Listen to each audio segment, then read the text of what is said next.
quando, mais especificamente, quando a gente fala sobre detecção e verificação e detecção, não, desculpa, detecção e correção de erros,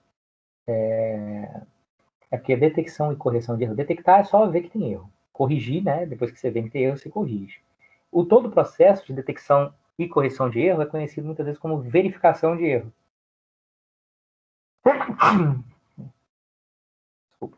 A verificação de erro pode consistir só na detecção ou na detecção e correção. E aí a gente tem basicamente duas grandes abordagens, aí, duas principais abordagens para fazer isso. São chamados códigos de bloco e os chamados códigos convolucionais. Tá? A gente vai ver os dois e nessa ordem. Primeiro a gente vai falar sobre códigos de bloco e depois a gente vai códigos de bloco linear. Depois a gente vai falar sobre códigos convolucionais. Depois a gente vai falar sobre uma variação, duas variações deles, mas aí rapidinho, na última aula, bem rápido, que são chamados códigos turbo e códigos LDPC, que são meio que variações desses caras aí. Mas a gente vai ficar bastante tempo aqui falando sobre código de bloco linear e depois sobre códigos convolucionais. Né? Então vamos começar a compartilhar a tela aí e a gente vai falar primeiro um pouquinho sobre os códigos de bloco linear. Tem um tipo de código de bloco linear que a gente já fala em sistemas de comunicação, falou bem rapidinho e talvez vocês já tenham ouvido falar em outros lugares também, que são, né, os códigos chamados CRC. Né? O CRC é Cyclic Redundancy Check, ou seja, código de redundância cíclica. Ele é um tipo de código de bloco linear. Né? Depois a gente vai falar sobre isso aí.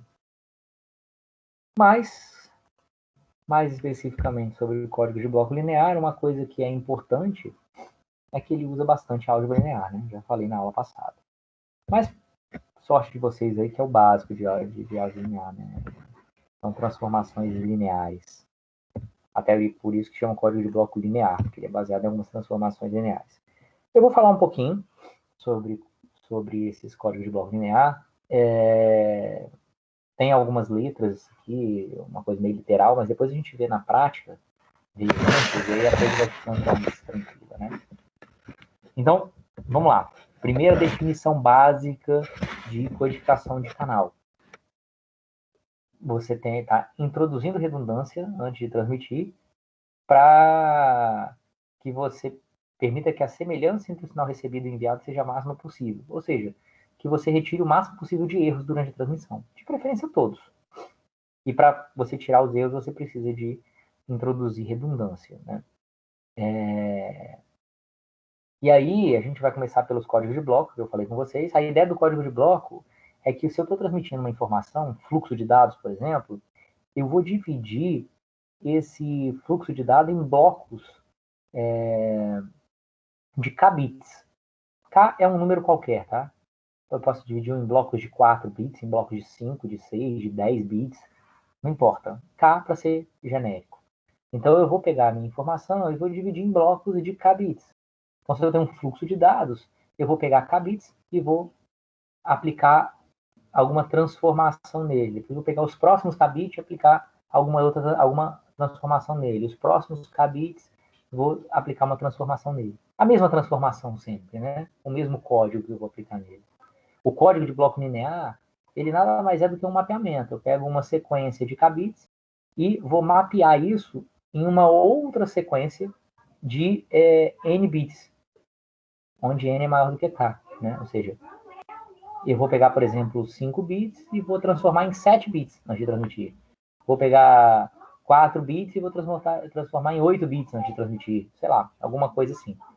Eu pego uma certa quantidade de bits e antes de transmitir, transformo isso numa quantidade maior de bits. Ou seja, estou botando bits adicionais, estou adicionando redundância.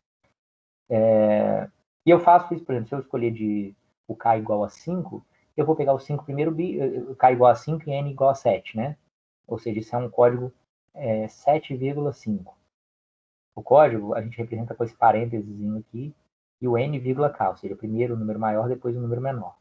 Então, um código 7,5 significa que cada bloco de 5 bits vai virar um bloco de 7 bits antes de ser transmitido. Tá certo? Então, se eu tiver um código 7,5 e eu tenho uma sequência gigante lá, eu vou transmitir 1 GB, não importa quanto eu vou transmitir. Os primeiros 5 bits, eu vou pegar esses 5 bits, vou transformar eles em 7 bits, segundo algum mapeamento de alguma forma, e vou transmitir esses 7 bits. Vou pegar os próximos 5 bits, transformar numa sequência de 7 bits e transmitir. Vou pegar os próximos 5 bits, transformar numa sequência de 7 bits e transmitir. No destino, o cara vai pegar os 7 bits, transformar de volta numa sequência de 5 bits e recebeu. Pega os 7 bits, transforma de volta numa sequência de 5 bits e recebe. E assim por diante.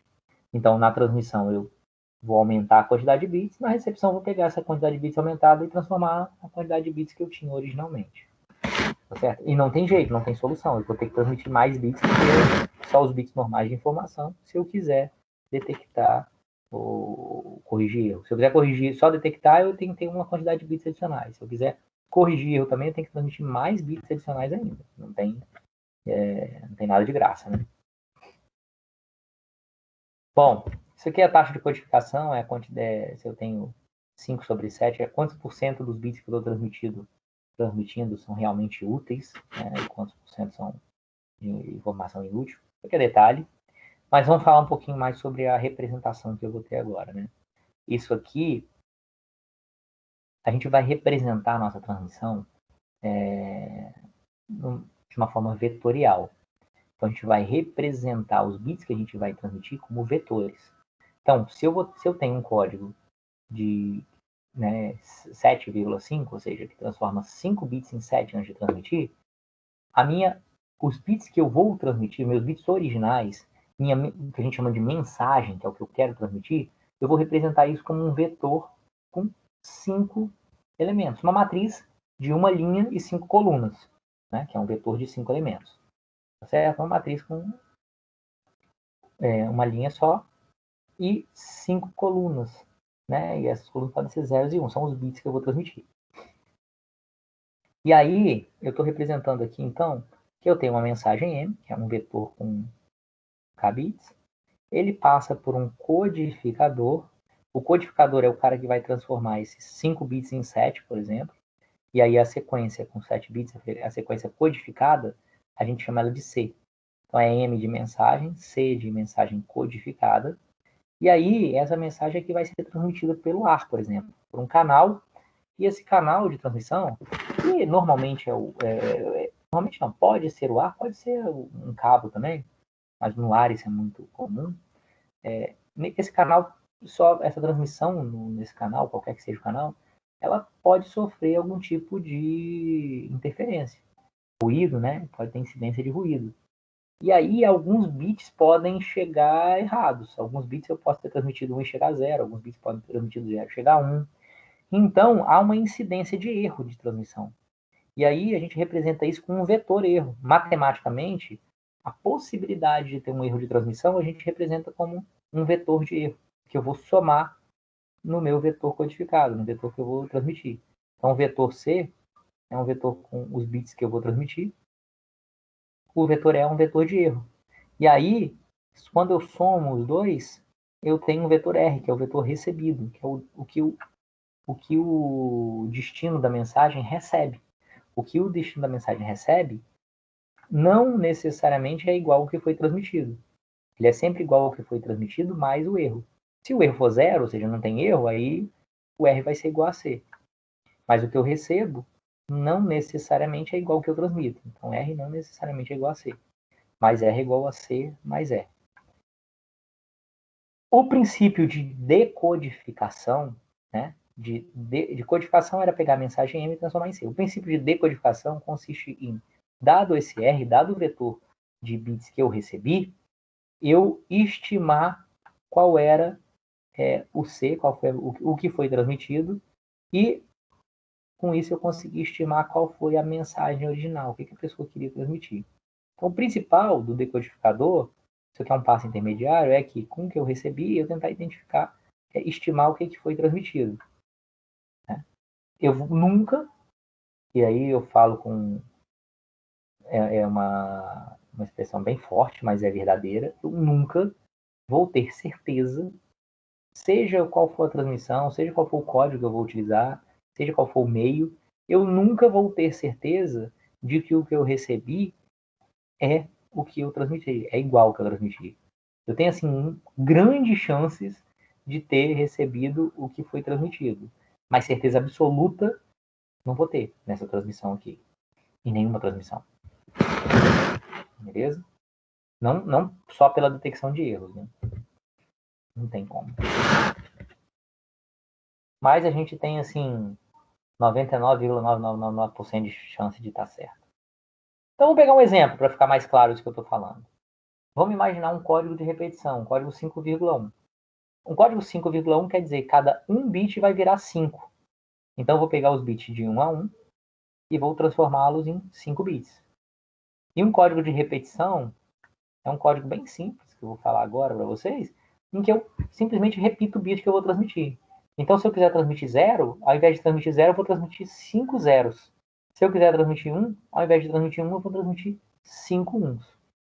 Então, imagina que eu tenho um código de repetição aplicado ao vetor mensagem. O vetor mensagem vai ter um bit só, porque é um 5,1. A informação original tem um bit só. Então, imagina que a mensagem que eu vou transmitir é 1, bit 1. Né? Se a mensagem que eu vou transmitir é 1, vamos lá. O enunciado, vamos ler o enunciado todo. O canal introduz um vetor erro de 0, 1, 0, 1, 0 ao vetor código. O vetor erro ele é o seguinte, ele é uma sequência de bits e a quantidade de bits do vetor erro é igual à quantidade de bits transmitidos.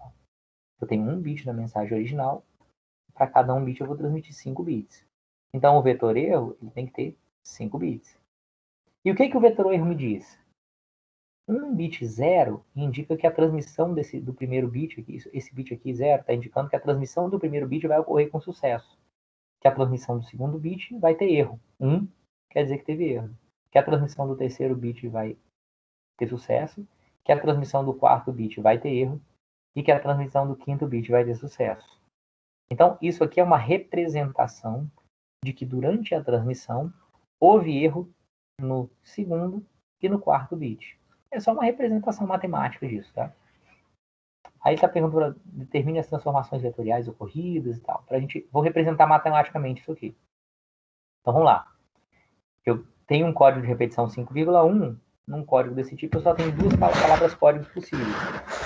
0, 0, 0, 0, 0 e 1, 1, 1, 1, 1. Ou seja, sempre que eu quiser transmitir 0, eu vou transmitir isso aqui. Sempre que eu quiser transmitir 1, eu vou transmitir isso aqui. Especificamente aqui, no enunciado, fala que eu quero transmitir, a minha mensagem é 1, eu quero transmitir o bit 1. Então, a palavra código, né? A palavra código que eu quero transmitir, que eu efetivamente vou transmitir, que representa a mensagem 1, é uma sequência de 5 uns. 1, 1, 1, 1, 1.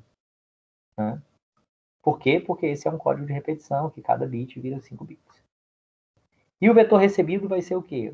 O R é igual a C mais E. É o vetor, a palavra código mais o vetor de erro. Esse mais é um mais diferente. Se olhar aqui, é um mais com bolinha. Ele é um mais que não tem vai 1. É um mais em que 0 mais 0 dá 0. 1 mais 0 dá 1. 0 mais 1 dá 1. E 1 mais 1, 1 mais 1 seria 0 e vai 1. Né? 1 mais 1, em decimal, 1 mais 1 é 2. 2 em binário é 1, 0. Então, 1 mais 1 é 0 e vai 1. Então, nessa soma aqui, 1 mais 1 vai ser 0. Então, 0 mais 0 vai ser 0, 0 mais 1 vai ser 1, 1 mais 0 dá 1, e 1 mais 1 dá 0. Ela é equivalente ao ou exclusivo. Lembra de ou exclusivo? É a mesma coisa que a porta do ou exclusivo. Então, se eu pegar isso e somar aqui, ó, 1, 1, 1, 1, 1, 1, não, 1, 1, 1, 1, 1, somar com o vetor erro, que é 0, 1, 0, 1, 0, eu vou ter o quê? Ó, 1 mais 0, né? Eu vou somar o primeiro bit com o primeiro, o segundo com o segundo, o terceiro com o terceiro. Então, 1 mais 0 dá 1, 1 mais 1 dá 0, 1 mais 0 dá 1, 1 mais 1 dá 0, e 1 mais 0 dá 1. Então, fica 1, 0, 1, 0, 1. Então, olha só, eu transmiti isso aqui e recebi isso aqui. Por quê? Porque teve erro no segundo bit e no quarto bit. Né? Que é o segundo bit eu transmiti 1 chegou 0, o quarto bit eu transmiti 1 também chegou 0. Que é o que a mensagem de erro estava falando, né? O vetor erro, né? Que é ter erro no segundo bit e no quarto bit. Como que eu posso decodificar isso aqui? O decodificador disso aqui pode ser simples. Se eu estou repetindo, ele pode ser por maioria. Eu olho o seguinte, eu olho aqui e vejo os bits aqui. Eu tenho 3 bits 1 e 2 bits 0.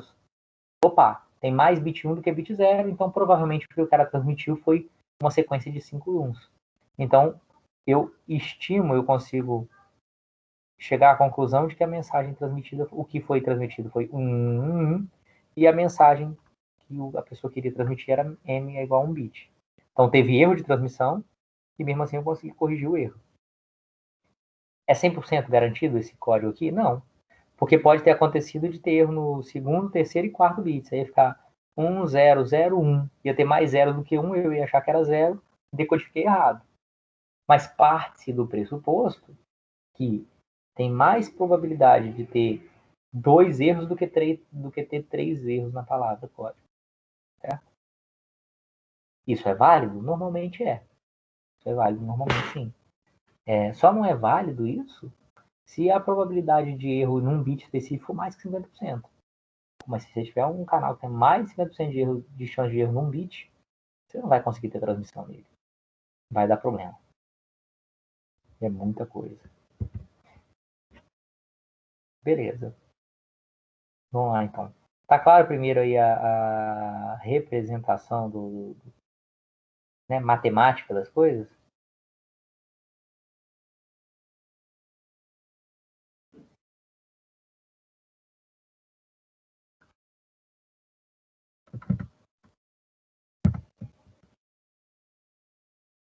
Tá claro aí a representação matemática do negócio? Porque por enquanto a gente não entrou nos detalhes, não. Então vamos lá. Vamos começar a entrar nos detalhes aí.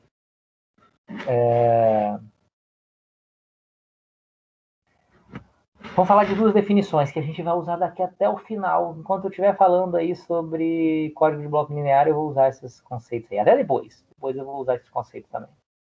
Os convolucionais. Que é o peso de Hamming e a distância de Hamming. O peso de Hamming de um vetor é o número de elementos não zero que ele possui. No nosso caso, como os elementos são binários, né? São dígitos binários, são bits, o peso de Hamming é o número de elementos uns que ele tem. O número de elementos não zero é elementos uns. É representado por W, que é W é weight em inglês, que é peso. Então, se eu tiver um vetor e fizer o W de V, eu vou ter o peso de Hamming, que é a quantidade de números uns. Ou seja, esse cara aqui, por exemplo, tem peso de Hamming 0.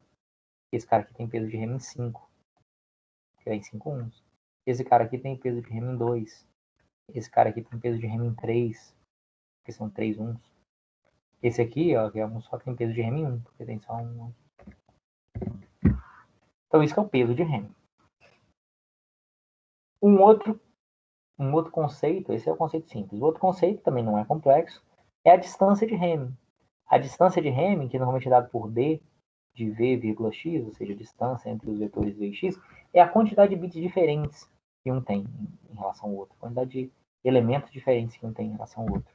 Ou seja, se eu pegar esse cara aqui e esse aqui, por exemplo, esses dois aqui, ó, a distância de Hamming entre os dois é 3. Por quê? Porque o primeiro bit, o terceiro bit e o quinto bit desses dois vetores aqui são diferentes. Então tem 3 bits diferentes entre esse e esse. Então a distância de Hamming entre os dois é 3. Entre esse aqui e esse aqui, eu tenho o segundo bit e o quarto bit diferentes. Então a distância de Hamming entre esse e esse é de 2. Entre esse e esse aqui, ó, a distância de Hamming é 5. Porque todos os 5 bits são diferentes daqui para cá. Beleza?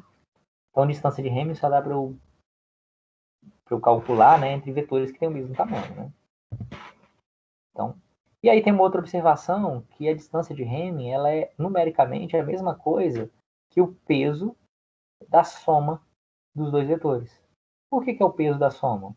Porque quando eu somo dois vetores, se os bits forem iguais, olha só, onde os bits são iguais, vai dar zero o resultado. Porque 0 mais 0 é 0, 1 mais 1 também é 0. Onde os bits forem diferentes, vai dar 1, necessariamente. Porque 0 mais 1 é 1, 1 mais 0 é 1. Então, se eu somo dois vetores, os bits iguais entre eles vão ser 0, e os bits diferentes entre eles vão ser 1. E aí, se eu conto quantos, se eu calculo o peso de Hamming do resultado, que são quantos bits 1, são quantos bits diferentes entre os dois, que é a mesma coisa que a distância de Hamming. Aqui está dando um exemplo, ó. A distância de Hamming entre esse cara e esse cara, ó. O primeiro bit é igual, é 1. O segundo bit dos dois é 0, é igual. O terceiro bit dos dois é 1, que é igual. O quarto bit do primeiro é 1, do segundo é 0. Então está diferente. O quinto bit do primeiro é 0 e do segundo é 1, que também está diferente. Então o quarto e quinto bit são diferentes. Consequentemente, a distância de Hamming é 2. Se eu pegar os dois e somar agora, ó, 1 mais 1 dá 0, 0 mais 0 dá 0, 1 mais 1 dá 0. Aí 1 mais 0 vai dar 1 e 0 mais 1 vai dar 1. Então, somou os dois aqui, deu 0, 0, 0, 1, 1. E o peso de Hamming disso é 2. Que é a mesma coisa que eu calculei lá como a distância de Hamming. Então, o peso de Hamming da soma é igual à distância de Hamming. Só uma observação. E aí, agora a gente começa a entrar, então, na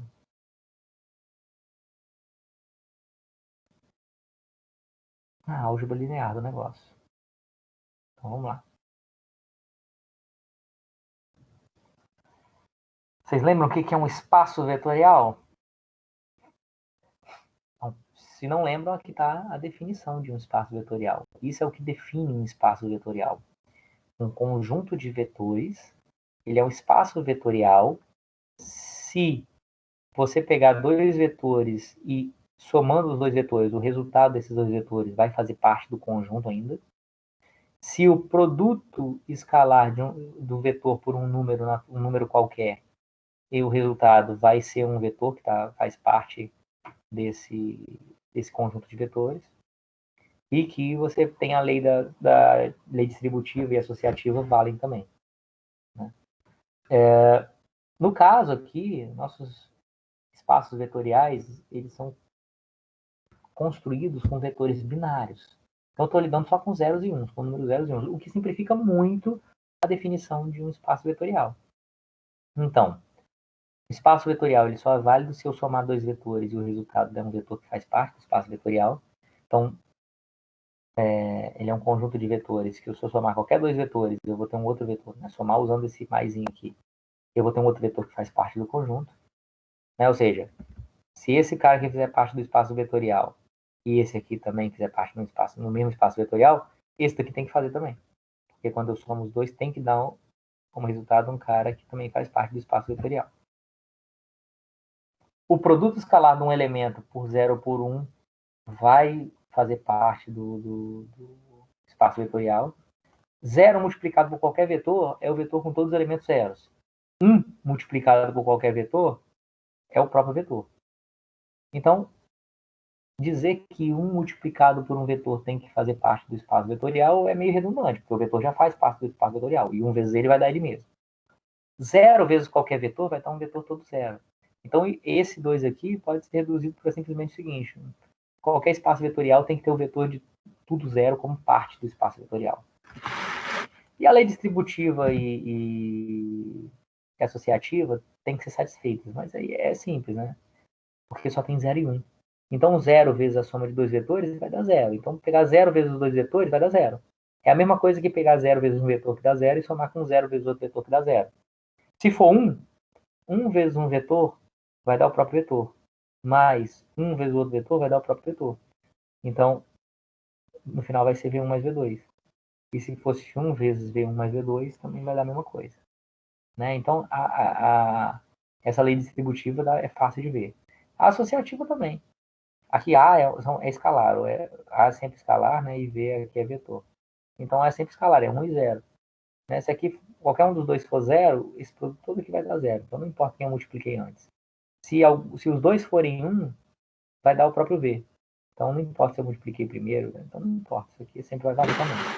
Então, no fundo, para um subespaço vetorial, né, a gente considerar que um conjunto de vetores é um espaço vetorial, ele, né, vetores que tem zeros e uns, eu tenho que ter duas condições só.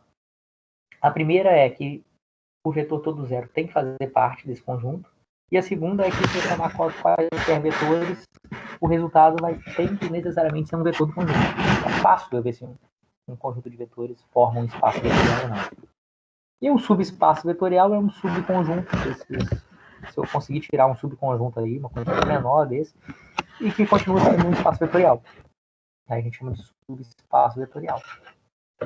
E aí, um código de blocos linear, ele é um subespaço vetorial com 2 elevado a k vetores do espaço vetorial constituído de todos os 2 elevado a n vetores com n elementos 0,1. Como assim?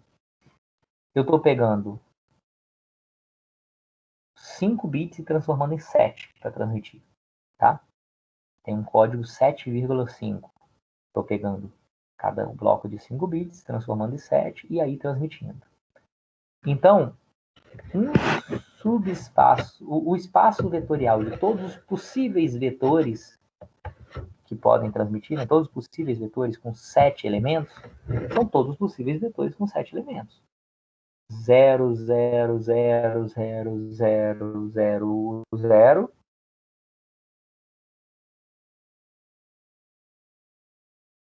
Zero, zero, zero, 1, 0, e assim por diante. Até 1, 1, 1, 1, 1, 1, 1. Então aí eu tenho todos os possíveis vetores. Vão ser 2 elevado a 7, né? 128 possíveis vetores. Esse é um espaço vetorial, é. Esse é um espaço vetorial de todos os 2 elevado a n vetores, né? 2 elevado a 7 combinações aí de vetores. E um código de bloco linear não vão ser os 2 elevado a 7, porque eu vou transformar 5 bits em 7 bits. Então, se eu vou transformar 5 bits, quantas mensagens possíveis eu tenho de transmitir?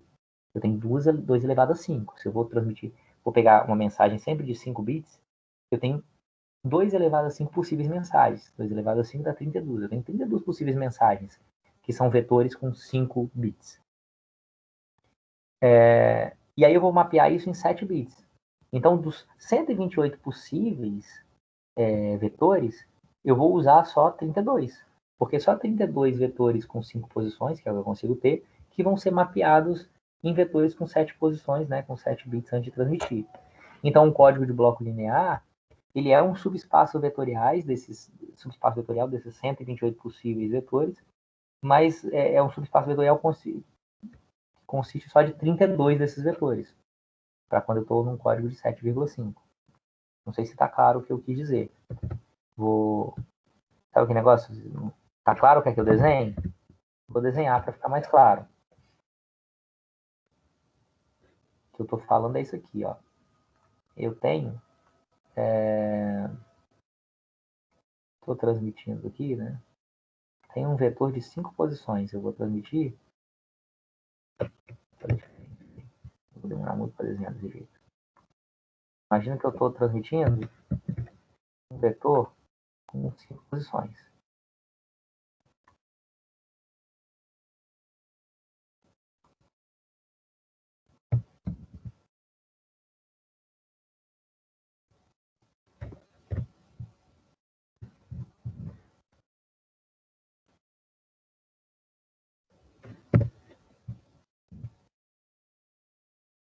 Meio torto, mas tudo bem. Tem um vetorzinho aqui com 5 posições, é ele que eu vou transmitir. Beleza? Então tá lá. Pode ser 0, 0, 0, 0, 0, 0, 0, 0, 1. Então, quais são os possíveis vetores aí de 5 posições? Pode ser 0, 0, 0, 0, 0. Pode ser o 0001. Pode ser o 0001. 0, pode ser o 0001 e pode ser mais um monte até chegar no 1, 1, 1. Todas essas possibilidades aqui. Essas possibilidades todas aqui, né? Todas essas possibilidades aqui, elas são, como eu tenho 5 posições, elas são 32 as possibilidades. São 32 vetores diferentes. Por que 32? Porque 32 é 2 elevado a 5, né? Eu tenho 5 bits, então 2 elevado a 5 tem 32 vetores diferentes. Mas aí quando eu passo por uso um código de bloco linear, que a gente ainda está vendo como é que funciona, né? Eu tenho um código de blocos lineares, eu pego esses 5 bits que eu falei aqui e transformo esses 5 bits não mais em 5 bits. Agora eu transformo eles, né, em 7 bits. Então o que vai ser transmitido não são mais 5 bits, só. São 7 bits. Beleza? Então, quando eu tenho 7 bits para transmitir, eu posso ter até 2 elevado a 7, que dá 128 possíveis combinações. Tá? Mas olha só, apesar de eu ter 128 possíveis combinações, que é tudo zero com o último 1, depois 0, 1, 0, 1, 1, 1, 0, 0, até chegar a 1, 1, eu tenho 128 possíveis combinações.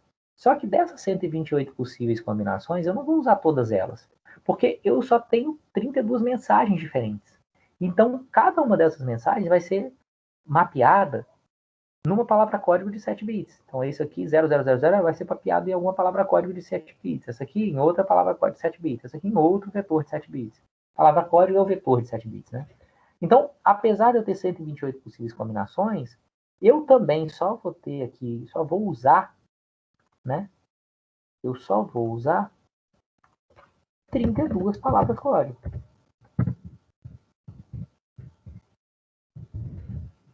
Por que 32 palavras código só que eu vou usar? Porque eu só tenho 32 mensagens possíveis. Então eu vou ter só daqui, dos 128 possíveis vetores com 7 bits, eu só vou usar 32 deles. E o que eu estou falando é que se isso aqui for um código de bloco linear, os 32 possíveis vetores que eu vou utilizar, eles têm que necessariamente formar um espaço vetorial para o negócio ficar bom. Então, esses são 32 palavras código que necessariamente formam um subespaço vetorial. Por que um subespaço? Por que não é um espaço? É um subespaço vetorial porque não são todos os possíveis vetores, é um conjunto dos possíveis vetores. Isso aqui é um espaço vetorial. Essas 128 possíveis combinações, 128 possíveis vetores com 7 bits, formam um espaço vetorial. Essas 32 que eu vou escolher a dedo para poder representar esses 32 aqui, eu vou escolher esses 32 de forma que eles formem um subespaço vetorial. Como assim formar um subespaço vetorial? Eu vou necessariamente ter que colocar o vetor com 7 zeros e vou ter que botar os outros 31 vetores que se eu somar eles entre si, o resultado vai ser um deles também, sempre. Né? Beleza? Por enquanto eu não falei como escolher, só falei que eu vou escolher. Né? A gente vai ver como que eu vou fazer isso. Beleza? Até aí tá claro, pessoal, o que eu tô falando?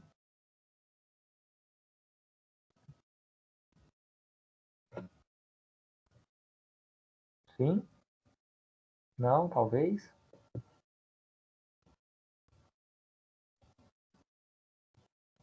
Só coloca lá um sim, ou não, ou talvez lá no chat, ou então fala que já me ajuda.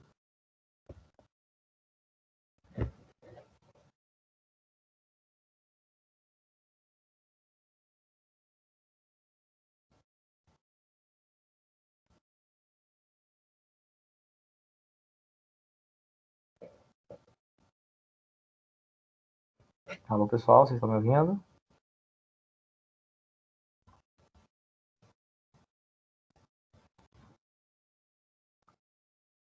Ah, beleza. Ouvi um sim, já tá bom. Então vamos lá. Então, eu tenho o subespaço vetorial, que eu acabei de mostrar aqui para vocês. E aí, a detecção de erro, ela funciona da seguinte forma. Vou voltar aqui para o desenho. Eu tenho 128 possíveis combinações, só que delas eu estou usando só 32. Então, olha só. Se eu sou o receptor e eu recebo uma palavra código, né, uma sequência de 7 bits, que não faz parte desses 32 que eu selecionei no meu código, é porque teve erro na transmissão. Se ele fizer parte desses 32, eu assumo que não teve erro na transmissão. Beleza? Também eu vou escolher esses 32 a dedo. Então eu vou escolher esses 32 dentre os 128 possíveis combinações. É legal se eu escolher, por exemplo, não escolher códigos que sejam muito parecidos um com o outro. Tipo assim, que a distância de rem entre eles seja 1. Ou seja, que a diferença entre um código e outro seja de um bit só. Porque se for de um bit só, se tiver erro nesse bit, ele vai virar um vetor código válido. E aí eu vou receber e vou falar, isso aqui realmente podia ser transmitido e vou decodificar bem. Eu não vou fazer isso. O que eu vou fazer então? Eu vou escolher, dentre as 128 possíveis combinações, nesse meu exemplo aqui, eu vou escolher 32 que sejam o mais diferentes possíveis umas das outras. Um vetor código do outro vetor código. O mais diferente possível. Que tenha 2, 3 bits de diferença entre um e outro. Porque aí, para um código válido virar outro válido também, tem que ter erro em 3 bits. Se tiver erro em um bit só, não for. Eu vou detectar que houve erro de transmissão. Beleza? Então é isso. Detectar erro consiste em identificar se um vetor recebido pertence ou não ao subespaço vetorial. E correção de erro consiste em identificar qual é o vetor válido que está em menor distância de Hamming, que é mais próximo do que o que eu recebi. E aqui está falando se o K for muito alto, se eu tiver esses blocos que eu estou dividindo for muito grande, o código começa a ficar muito difícil de você calcular. Né? Então isso aqui é só estou desenhando a mesma coisa que eu já acabei de falar aqui com vocês. Não, tem só uma coisa a mais. Que qualquer espaço vetorial, ele pode ser representado como...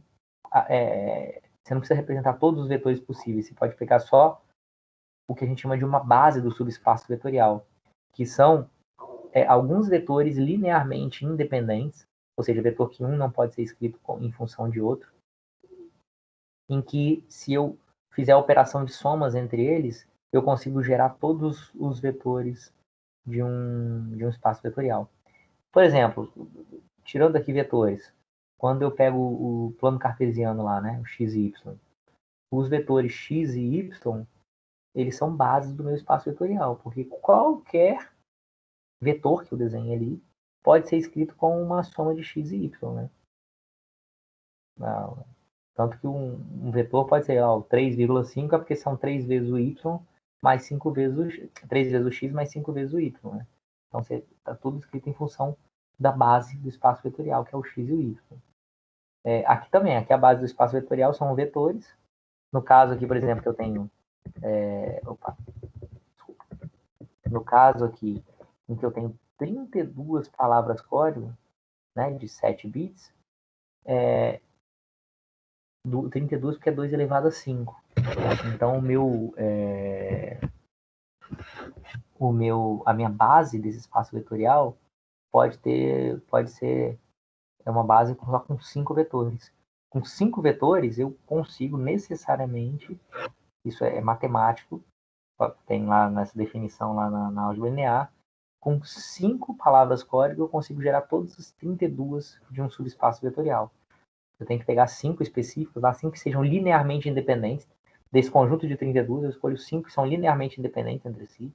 Ou seja, que uma não pode ser escrita em função da outra, que a soma de uma com a outra não vai dar uma outra desse conjunto. Eu consigo escolher 5 delas, e aí essas 5, eu somando uma com a outra, somando 2, somando 3, somando as 4, somando 5 delas e tal, eu consigo gerar todas as 32 palavras código. É o que a gente chama de base do subespaço vetorial. Com eles eu consigo gerar todas as outras. Beleza? E a gente vai trabalhar muito com as bases de um espaço vetorial, mais do que com o espaço vetorial em si. A gente vai trabalhar com a base no espaço vetorial, lembrando que essa base está representando um espaço vetorial. Como assim? Vamos partir para um exemplo? Vamos partir para um exemplo mais concreto aí, para a gente já ver como é que a gente codifica utilizando um código de bloco linear. A gente vai definir uma matriz chamada matriz geradora, que é uma base de um subespaço vetorial que vai representar o meu código. Então, a matriz G, que a gente chama de matriz geradora, é a geradora do código, chama geradora porque com os vetores dela eu consigo gerar todos os códigos possíveis do meu subespaço vetorial.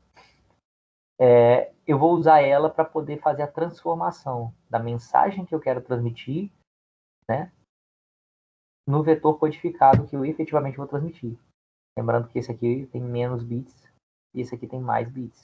Esse aqui, por exemplo, no meu exemplo lá, isso tinha 5 bits e esse aqui 7 bits. Então, a matriz G é uma matriz K por N. Ou seja, é uma matriz de K linhas por N colunas. O que quer dizer uma matriz de K linhas por N colunas? Quer dizer que é uma matriz, no meu exemplo, de um código 7,5, ou seja, um código que 5 bits viram 7, né? É uma matriz de 5 linhas por 7 colunas, certo? É uma matriz de 5 linhas por 7 colunas.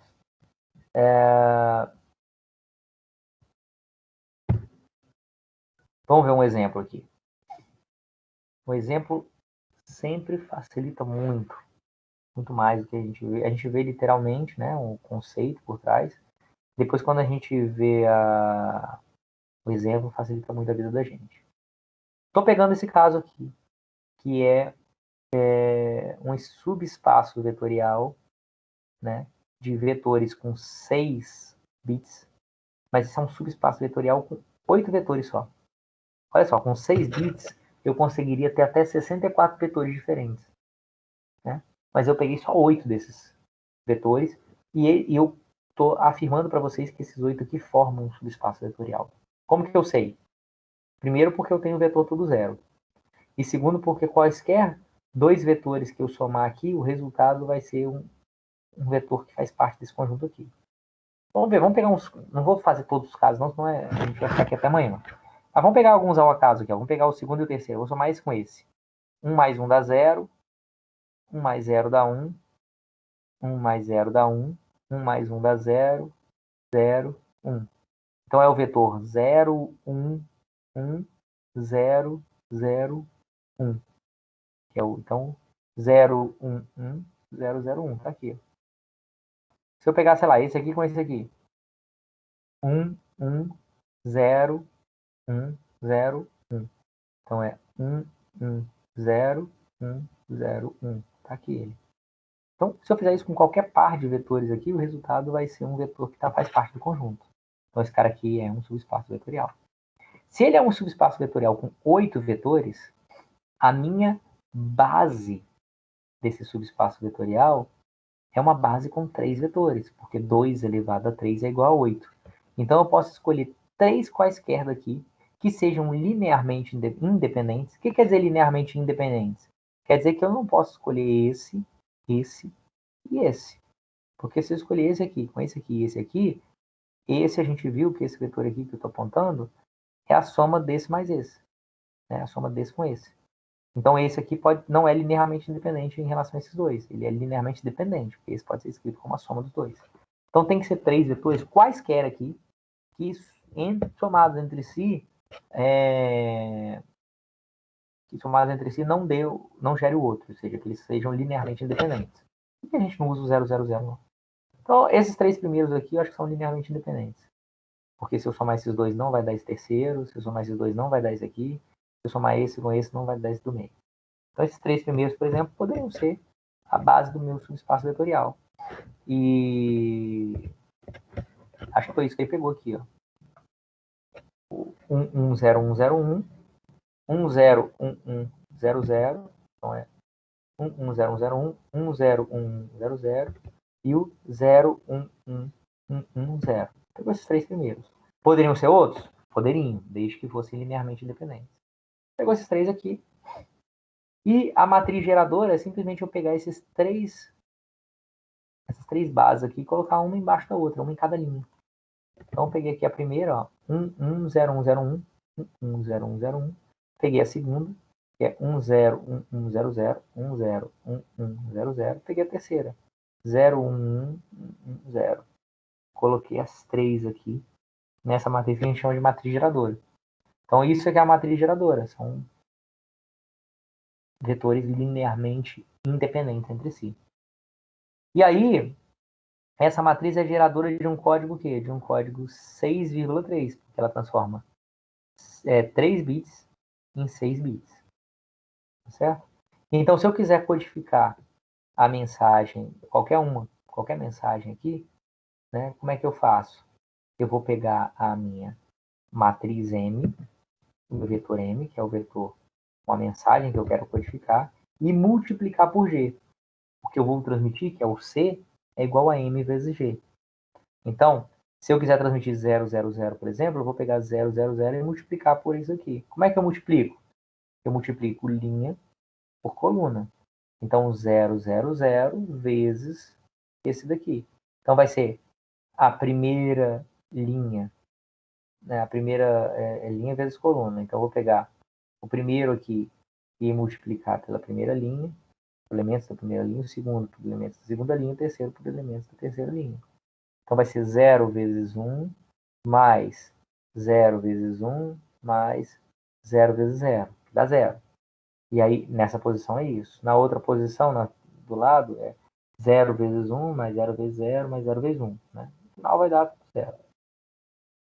Se eu quiser transmitir 1, 0, 0, eu vou pegar 1, 0, 0 e multiplicar por isso aqui. Vai ser 1 vezes 1 mais 0 vezes 1 mais 0 vezes 0. Né? É isso aqui, ó, pessoal.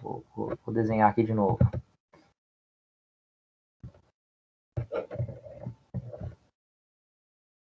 Minha matriz geradora é essa aqui.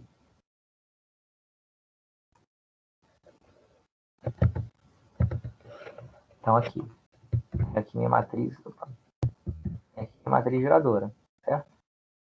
Então, se eu quiser calcular o que eu vou transmitir, R, a gente viu que é igual ao C vezes o que eu quero transmitir, que é o C, é igual a mensagem vezes a matriz geradora. Então, o que eu quero transmitir, que é o C, imagina que a mensagem é essa sequência de bits aqui, ó, 1, 0, esse vetor. Mensagem, esse vetor. A mensagem for esse vetor, o que eu quero transmitir vai ser 1, 0, 1 vezes a matriz G. O que é a matriz G? Isso aqui, ó. Então, como é que é multiplicar 1, 0, 1 vezes isso aqui? É multiplicar a linha vezes a coluna. Né? Então, o que é a linha vezes a coluna? A linha, que é 1, 0, 1 vezes a coluna. Então, é pegar 1 vezes 1, 0 vezes 1, 1 vezes 0. Então, o que eu tenho aqui? 1 vezes 1 dá 1, 0, 1 vezes 0 dá 0, 0 vezes 1 dá 0. Então, somando os 3 aqui dá 1. Na segunda posição é 1, 0, 1 vezes 1, 0, 1. Então, vai ser 1, 0 e 1 mesmo. Então, 1 mais 0, 1. 1 mais 0 mais 1 dá 0, né? Porque 1 mais 1 dá 0. 1 dá 0. Um macetezinho que a gente pode ver é o seguinte, se eu quero multiplicar isso aqui, eu estou multiplicando a 1, 0, 1. Então, eu estou multiplicando sempre o elemento da coluna do meio, aqui, da linha do meio por 0, esse aqui por 1, esse aqui por 1. Então, no fundo, é só somar a primeira linha com a terceira linha. 1, 0, 1 vezes G é somar a primeira com a terceira linha, ó, que dá 1 mais 0 dá 0, 1 mais 0 dá 1, 1 mais 1 dá 0, depois dá 1, depois dá 0, 1, depois dá 0, depois dá 1, depois dá 1 de novo. Então, é isso aqui que eu vou transmitir. Eu peguei a minha mensagem, multipliquei pela matriz geradora, deu isso aqui, é isso aqui que vai ser transmitido. Beleza?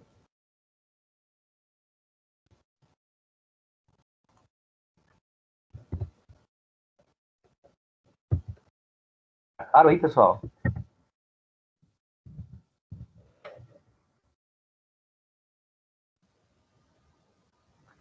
Então, beleza. Vamos falar mais um assuntinho aí por hoje. Vamos falar sobre codificação sistemática e não sistemática. Vou botar mais uma coisinha. A gente vai continuar com a mesma coisa, com a matriz geradora. A gente só vai falar agora o seguinte. Se eu olhar aqui, olha só. Vamos pegar esse exemplo aqui. Esse exemplo exatamente que eu fiz aqui, não ficou legal não. Mas o que eu queria mostrar. Vamos fazer um pouquinho diferente. Vamos fazer o seguinte. Vamos supor, né, que PC é igual a M vezes G. Vamos fazer um outro exemplo aqui. Nesse mesmo matriz geradora, tá? Vamos fazer o seguinte. Vamos...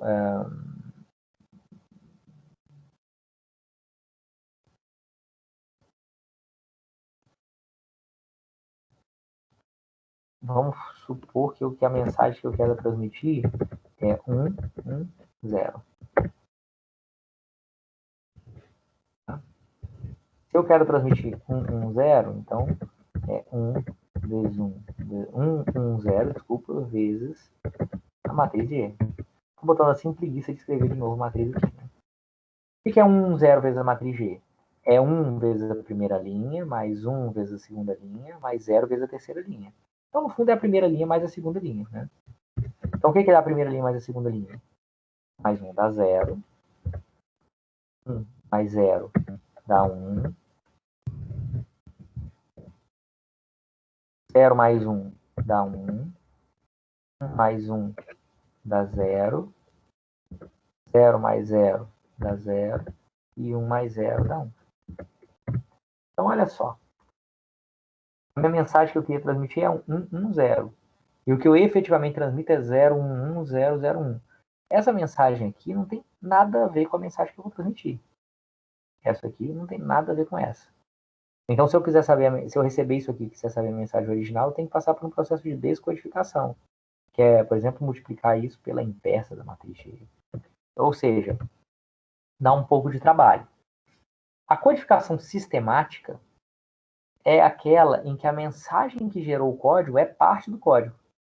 Então, a mensagem ela é sistemática quando eu conseguir, sempre conseguir encontrar no C a M. Aqui, por exemplo, por coincidência, a mensagem M aparece em C. Ó. Os 3 primeiros bits são exatamente a mensagem M original. Mas aí eu já peguei outra mensagem e isso não aconteceu. Se isso acontecesse sempre, esse aqui seria um código sistemático. Se eu sempre conseguisse encontrar nas mesmas posições, nos mesmos bits aqui, a mensagem M no codificado, a mensagem M são sempre os 3 primeiros bits da mensagem C. Ou então são sempre os últimos 3 bits da mensagem C. Se o M fosse sempre por aí, eu diria que isso é um código sistemático. Mas não é verdade. Eu codifiquei a outra mensagem aqui, ó, e aí ela nem apareceu aqui. Certo? Então, isso não é um código sistemático. Então, o código sistemático é aquele em que a mensagem que gerou é parte do código. Eu tenho a mensagem mais alguns bits de redundância. Existe um macete para eu conseguir fazer, eu conseguir ter sempre um código sistemático. É só eu garantir que a matriz G, no finalzinho dela aqui, ela vai ter uma matriz identidade. Ela é composta por alguma coisa mais uma matriz identidade. Né? Então, se eu pegar essa matriz aqui, ó, por exemplo, e quiser calcular a matriz sistemática equivalente a essa, né? Vou pegar essa aqui agora, vou pegar esses cálculos para lá.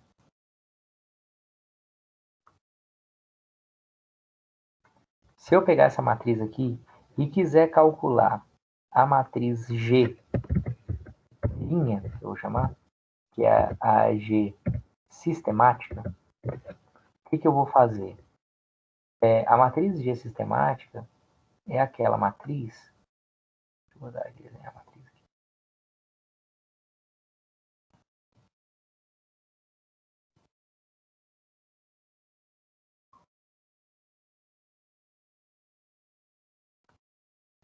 A matriz G sistemática é aquela matriz que vai fazer com que Se eu multiplicar ela por M, o M sempre vai aparecer na resposta, né? Vai ser parte do C, vai ser parte da mensagem codificada. Beleza?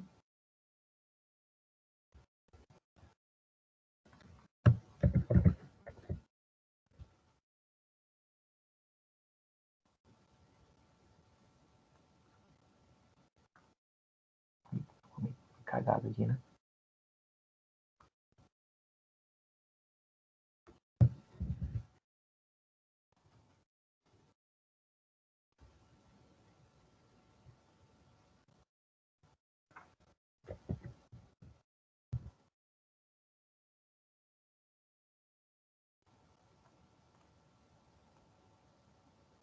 Vou tentar desenhar aqui, me caguei mais ainda, né? Mas tá bom. Dá para ter uma... Dá para entender mais ou menos que isso aqui é um colchete, né?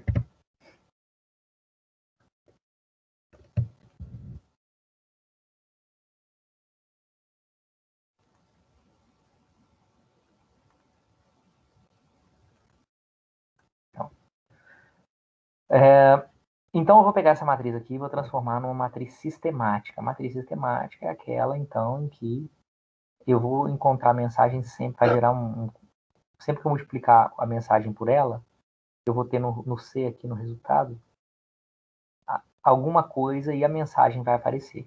E para isso acontecer, eu necessariamente vou ter que fazer com que esse canto aqui da direita do vetor seja uma matriz identidade. O que é uma matriz identidade? A matriz identidade é aquela matriz em que a diagonal principal dela, que é essa aqui, que eu estou passando o mouse, seja 1 e o resto seja tudo 0. 0 para cá, 0 para cá e só essa diagonal aqui 1. Aqui não está assim, né? Está bem diferente. Então eu tenho que fazer de alguma forma que isso aconteça, que aqui eu tenha uma matriz de identidade. Como que eu vou fazer isso? Eu vou fazer operações entre as linhas para garantir isso. Eu posso trocar uma linha com a outra, ou posso somar duas linhas, ou 3 linhas, ou 4 linhas. Então eu vou fazer isso. Por exemplo, vou pegar aqui a minha linha 1, não linha, ou seja, a minha linha 1 da matriz geradora, ela vai ser o quê? Ela tem que ter 1 aqui e 0, 0. Olha só, ela tem que ser a linha 2, né? Porque a linha 2 já é no final 1, 0, 0. Eu quero fazer, então vai ser a linha 1, minha linha 1 vai ser a linha 2 original. O que eu quero fazer, então, só para ficar claro, vou fazer até de outra cor aqui, é aqui, ó, pegando essa matriz quadrada aqui, ó, vou dividir aqui.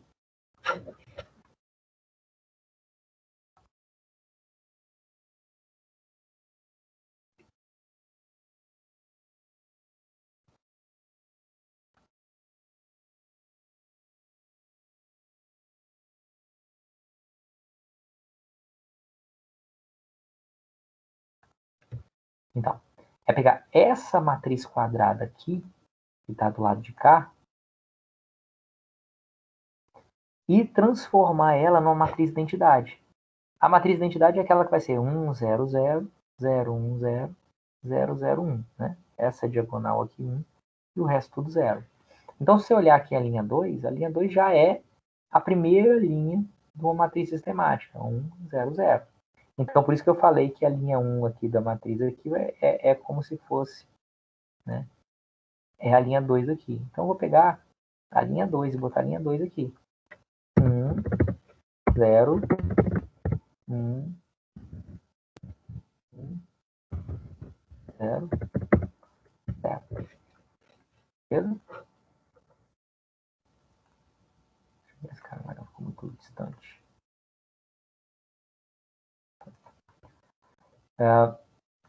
Então, essa aqui é a minha primeira linha da matriz. Como é que é a segunda linha da matriz, o L2? Meu L2 linha, né, que é a segunda linha da matriz, ele tem que ser alguma coisa que fique ele tem que ser feito de alguma forma que fique aqui 0, 1, 0. Então aqui tem que ter 1 e aqui tem que ter 0, 0. O único que tem isso é o L3. Então o L3 é o único que tem 1 aqui, ó. Então eu tenho que fazer alguma coisa com L3. Eu tenho que fazer o que com L3? Eu tenho que sumir com esse bit. Esse bit aqui tem que ficar 0. Vai ficar 0, 1, 0. Então, olha só, se eu somar esses dois aqui, vai ficar 0, 1, 0. Então, é porque eu tenho que pegar esse cara aqui e somar com alguém aqui de cima, com alguém aqui que zere esse primeiro bit. Esse primeiro bit zero se eu somar ele com 1, né? Porque ele é 1. Então, 1, 0, 0, se eu somar com esse aqui, vai ficar o resultado dessa parte aqui vai ficar 0, 1, 0. Então, o meu L3 vai ser L3 mais L2. Né? O L3 mais o L2. Ou seja, se eu for fazer aqui, o L2 mais L3, né? L3 mais L2 vai ser o quê? 1, 1, 0. Então é 1, 1, 0. Vamos lá, então. 1, 1, 0. 0, 1, 0, né? 0, 1, 0. Beleza? E por último, a minha L3 linha, ou seja, a minha linha 3 da matriz geradora sistemática, ela tem que ser 001. Aqui no final tem que estar 001, para isso aqui ser identidade. Como é que eu vou conseguir 001? Eu tenho que pegar esse cara aqui, que é o único que tem 1 no final, e sumir com esse 1 aqui. Então tem que somar 1 com 2, né? Se eu fizer que é 2 mais 1 ou 1 mais 2, tanto faz. L2 mais L1. O que eu vou ter aqui?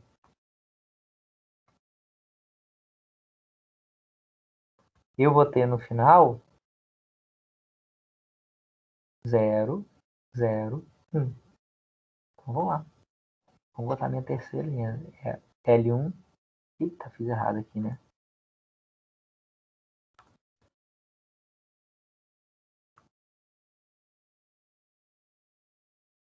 L1 mais L2.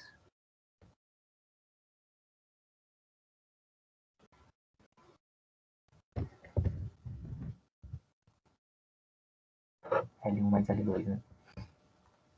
Tinha escrito errado. E aqui agora, o que eu tenho? L1 mais L2, que é 0, 1, 1. Então é 0, 1, 0, 0.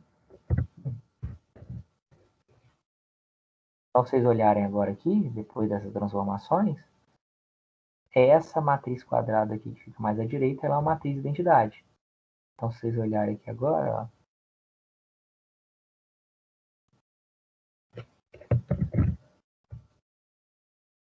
essa parte aqui, opa,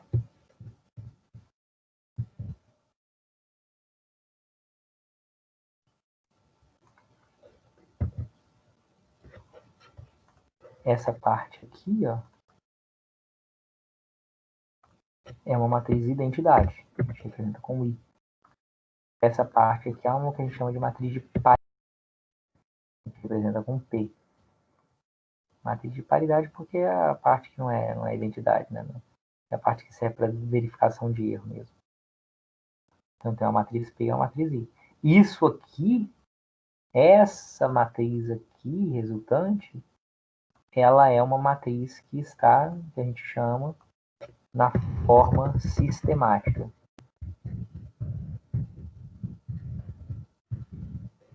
Qualquer coisa que eu multiplicar aqui, né, sempre que eu multiplicar m por isso aqui, vai dar alguma coisa e no final vai dar m. Então, se eu pegar esse cara aqui e fizer essas mesmas contas que eu fiz aqui, ó, para essas duas mensagens, vamos fazer. Vamos fazer para essas duas mensagens. Vamos fazer aqui embaixo, só para a gente poder ver isso aí e a gente poder parar por aqui hoje. Então, isso aqui está na forma sistemática. Então, se eu fizer essas duas aqui, ó, o C linha, né, que agora é o C sistemático. Então, vou chamar de linha só para diferenciar do de cima, né? Se ele for 1, 0, 1 vezes o G linha, que é o G sistemático. Então, só para diferenciar desse aqui, para vocês saberem que eu estou fazendo com esse aqui e não com esse, né? Então, nesse caso aqui, ó, é a primeira linha somada com a terceira linha. Então, a primeira somada com a terceira dá o quê? 1, 1. 0. Então fica o quê? 1, 1, 0.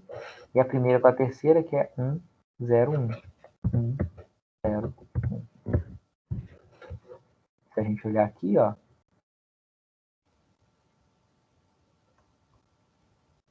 os 3 últimos bits são a própria mensagem M. Ah, será que foi coincidência? Não, não foi. Vamos fazer de novo o outro aqui pra gente ver. Eu poderia... Claro que 2 só não dá pra gente comprovar nada, mas eu podia fazer com quantos fosse, que a gente ia ver que não era coincidência. Eu podia fazer com todos. 1, 0, vezes G'. Então, aqui é o C', né? C' é igual a 1, 1, 0 é a primeira coluna, a primeira linha mais a segunda linha, que dá 1, 1, não, desculpa, 0, 1, 1, é 0, 1, 1, 1, 1, 0. Então, 1, 1, 0. Então, vocês olharem aqui agora.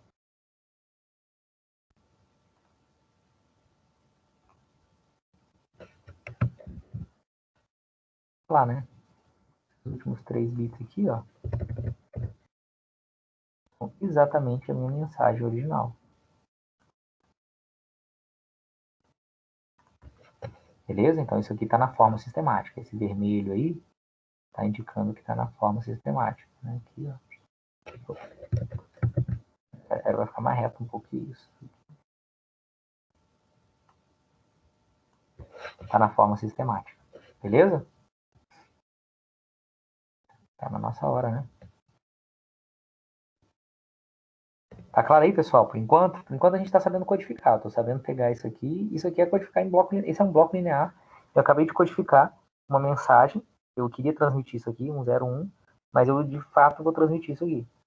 Qual a vantagem de usar uma forma sistemática, antes, só para a gente acabar? Para que eu estou vendo isso? Porque se eu descobrir que isso aqui está certo, e a gente vai ver na próxima aula como ver se uma coisa está certa ou não, se tem erro, se não tem erro. Se eu, de alguma forma, descobrir que não tem erro, e eu quiser decodificar a mensagem, eu não preciso ter esforço nenhum, é só olhar os 3 últimos bits aqui, que já é a própria mensagem. Se eu estivesse usando isso aqui, eu tinha que, não teve erro, tá, então agora eu tenho que passar por um processo de decodificação para saber qual era a mensagem original. Na mensagem sistemática, se de alguma forma eu souber aqui se tem ou não erro, se não tiver erro, isso aqui já é a mensagem. Então já tem a mensagem de cara, já tem a mensagem de forma instantânea, de forma automática. Beleza? Próxima aula a gente continua, e a gente faz uns exercíciozinhos também em cima disso aí, para não ficar tanto conteúdo assim sem exercício nenhum. Beleza, pessoal? Show de bola, professor. Falou então, pessoal. Boa noite aí para vocês. Até quarta-feira. Quarta-feira a gente... Agora foi meio puxado. Quarta-feira a gente dá uma freadinha, faz uns exercícios em cima disso e vê alguma coisa a mais aí. Beleza? Boa noite aí para vocês.